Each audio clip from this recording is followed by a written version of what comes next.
எல்லாருக்கும் வணக்கம். இந்த நாளிலும் தேவ சட்டத்திலிருந்து, தேவ திட்டத்திலிருந்து, தேவ ஆலோசனையை வாசிப்போம், யோசிப்போம், விசுவாசிப்போம். பழைய சட்டம் நீதிமொழி புஸ்தகம் 16வது அதிகாரம் 3வது வசனம். உன் செய்கைகளை கர்த்தருக்கு ஒப்புவி, அப்பொழுது உன் யோசனைகள் உறுதிப்படும்.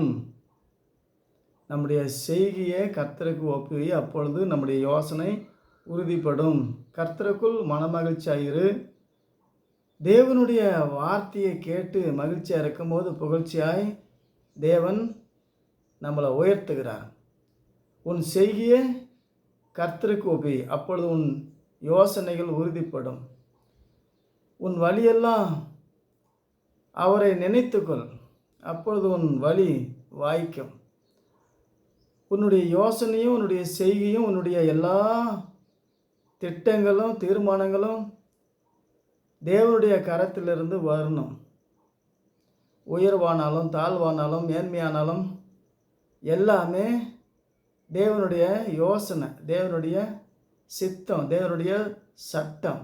ஆகவே நம்முடைய எல்லா காரியத்தையும் நேர்த்தியாய் செம்மையாய் செய்கிறார். ஒவ்வொரு மனுஷனுக்கும் தேவனுடைய ஆலோசனை வேண்டும்.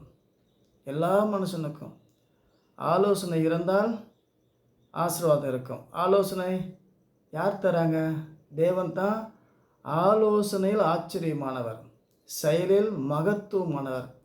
ஆகவே இன்னைக்கு என்ன காரியம் வேண்டுமோ அதை வானத்தையும் பூமியும் உண்டாக்கி பூமி அந்தரத்தில் எவ்வளோ ஆலோசனை, இதெல்லாம் மனசனால் சிந்திக்க முடியுமா? தேவனுடைய வல்லமை, தேவனுடைய அதிசயமான அற்புதமான காரியங்கள் அதினதின் காலத்தில் அதினதின் காரியத்தை நேர்த்தியாக செம்மையாக செய்கிறார். நம்முடைய செய்கையும் நம்முடைய எல்லா செயலும் நம்முடைய எல்லா யோசனைகளும் நம்முடைய எல்லா திட்டங்களும் தேவன் அதிசயமாய் அற்புதமாய் செய்து முடிக்கிற மகா ஞானி. தேவன் தான் சர்வ ஞானமுள்ள தேவன். அவருடைய சிருஷ்டிப்பை நாம் பார்க்கும்போது அவருடைய ஞானமும் அவருடைய யோசனையும் ஆச்சரியமானது, அதிசயமானது.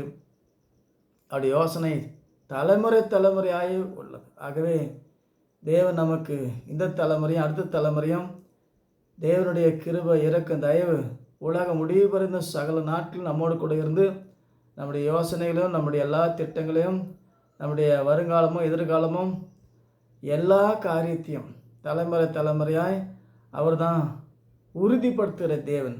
அவருடைய யோசனைகள் உறுதியானது, அவருடைய செயல் வல்லமையானது. ஆகவே தேவனே வானத்தையும் பூமி உண்டாக்கின கர்த்தராகிய இயேசு கிறிஸ்துவே, இன்னைக்கு யோசிக்கிற யோசனைகள் ஞானம், விஞ்ஞானம், பணம், ஜனம் எல்லாத்தையும் கூட்டுறதும் குறைக்கிறதும் கர்த்தர் தான் அவருடைய கரத்தில் வைத்திருக்கிறார். அவருடைய யோசனையில் அவருடைய சட்டத்தில் திட்டம் வைத்திருக்கிறார். ஆகவே அவருடைய நாமத்தை சொல்லி செய்கையெல்லாம் அவருக்கு ஒப்பு வைக்கும் போது நேர்த்தியாய் செம்மையாய் சகலத்தையும் செய்து முடிப்பார். கர்த்தருடைய ஆலோசனை கேட்டு அவருடைய சட்டத்தின்படி, அவருடைய திட்டத்தின்படி, அவருடைய தீர்மானத்தின்படி அவரோடு கூட நடக்கும்போது மற்றது எல்லாம் நமக்கு தேவன் வாய்க்கு பண்ணுவார். ஆகவே இதை நாம் புரிஞ்சு தெரிஞ்சு கிறிஸ்துவுக்குள்ளே எரிஞ்சு பிரகாச விளக்காக இருப்போம். கர்த்தர் நம்மை ஆசீர்வதிப்பார். மீண்டும் சந்திப்போம். வணக்கம்.